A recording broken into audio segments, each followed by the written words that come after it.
26 जनवरी का कार्यक्रम शुरू हुए 1 घंटा हो चुके थे। 8 साल की एक बच्ची चुपचाप बैठी हुई कुछ सोच रही थी। तभी उसका नाम पुकारा गया। गौरी स्टेज पर पहुंचते ही कुछ ऐसा बोली, सभी सुनते ही रह गए। वह बोली, आज का यह दिन हमारे देश के लिए सबसे खास दिन है। लोगों को लगा कि वह रटी रटाई बातें करेगी, लेकिन फिर उसने जो कहा उसने सबको सोचने पर मजबूर कर दिया। आगे बोली, गणतंत्र दिवस सिर्फ झंडा फहराने और मिठाई बांटने के लिए नहीं है। यह हमें यह याद दिलाने का दिन है कि हमारे देश की मिट्टी ने कितने वीरों को जन्म दिया है, लेकिन क्या हम सच में उसकी कुर्बानी के लायक बन पाए हैं। सभा में सन्नाटा छा गया। किसी को यह उम्मीद नहीं थी कि एक छोटी सी बच्ची इतनी गंभीर बातें करेगी। गौरी ने अपनी बात जारी रखी। आप सबने किताबों में पढ़ा होगा कि 26 जनवरी 1950 को हमारा संविधान लागू हुआ था, लेकिन क्या आप जानते हैं कि वह संविधान हमें कितनी कठिनाइयों के बाद मिला। उसकी आवाज़ में मासूमियत थी, लेकिन शब्दों में गहराई थी। उसने कहा, हमारे देश के नेताओं ने यह सपना देखा था कि हर बच्चा शिक्षा पाएगा, हर महिला सुरक्षित रहेगी और हर नागरिक को न्याय मिलेगा।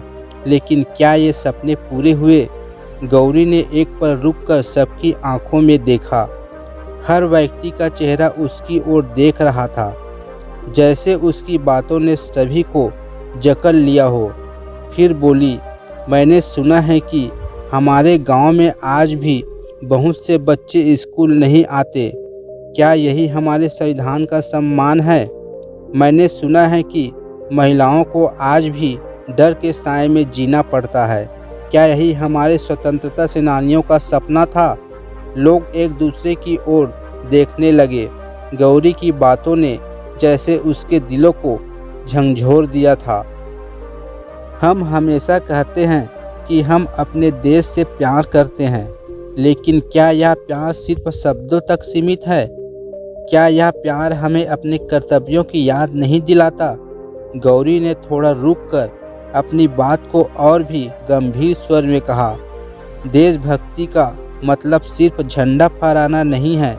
देशभक्ति का मतलब है अपने आसपास के लोगों की मदद करना, अपनी जिम्मेदारियां निभाना और अपने अधिकारों का सही इस्तेमाल करना भी है।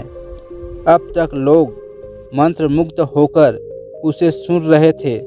गौरी की बातें न केवल तर्कसंगत थी, बल्कि वे लोगों को उनके भीतर झांकने के लिए मजबूर कर रही थी। आप सबको पता है मैं कौन हूँ। गौरी ने पूछा। सबने चुपचाप उसे देखा। मैं इस देश की मिट्टी का वह फूल हूँ जो इस आस में खिला है कि आप सब इसे मुरझाने नहीं देंगे। मैं इस देश की उम्मीद हूँ जो यह चाहती है कि हमारे देश का हर नागरिक अपने कर्तव्य को समझे। यह सुनकर सभा में बैठे बुजुर्ग की आंखें भी नम हो गई। एक मासूम बच्ची ने जो कहा वह शायद बड़े बड़े लोग भी नहीं कह पाए थे। गौरी ने अपनी बात खत्म करते हुए कहा, गणतंत्र दिवस का मतलब है हर नागरिक को यह संकल्प लेना चाहिए कि वह अपने देश को बेहतर बनाएगा। मैं भी यह वादा करती हूँ कि मैं पढ़ाई करूँगी, सच्चाई के रास्ते पर चलूँगी और अपने देश को गर्वित करूँगी। लेकिन क्या आप सब भी यह वादा करेंगे। सभा में तालियों की गड़गड़ाहट गूंज उठी। हर किसी ने खड़े होकर गौरी को सलाम किया और उस दिन न केवल गांव का हर व्यक्ति बल्कि पूरा वातावरण गर्व और आशा से भर गया। गौरी का भाषण भले ही छोटा था, लेकिन उसने दिलों में जो संदेश छोड़ा वह हमेशा के लिए अमर हो गया। दोस्तों, कहानी पसंद आई हो तो वीडियो को एक लाइक और शेयर अवश्य करें और चैनल पर पहली बार आए हो तो चैनल को सब्सक्राइब करें। धन्यवाद।